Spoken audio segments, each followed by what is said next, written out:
چې مشرکینو با په تکلیف کې په دغه شان تکلیف کې الله ته आवाज کو.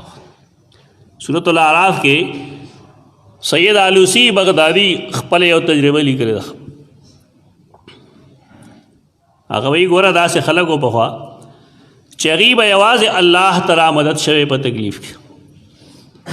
ډېر خلکو داسې مسلمانان ټول داسې، لیکن چې کله دینی شعور کمزور شو نو خلق شرک طرف ته رالل، بالخصوص شرک فی الدعا کې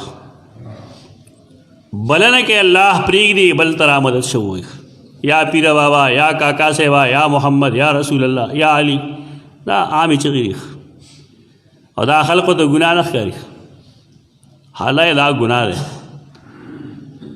غایبانه आवाज़ که سړی خپل پلار ته کوي او که پیغمبر ته کوي که ولی ته کوي، هر چا ته چې کوي دا ګناه دی.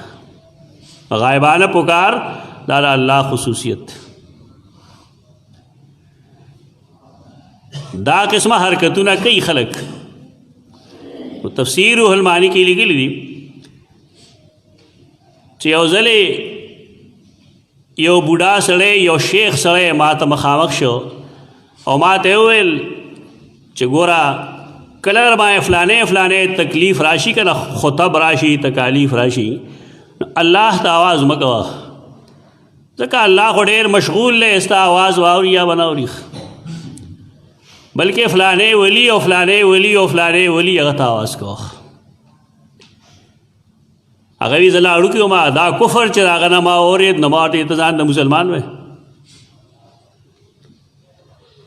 ډېره د افسوس خبره ده، ډېر لوی خلق دی لیکن د هغې اوازونه د الله په ځای مخلوق دی. په داسې علم به څوک څه کوي چې یو سړی د خپل علم په زور باندې او د هغې په بنیاد الله نه پېژني، د هغه صفات نه پېژني، د دې علم نه څه جوړېږي.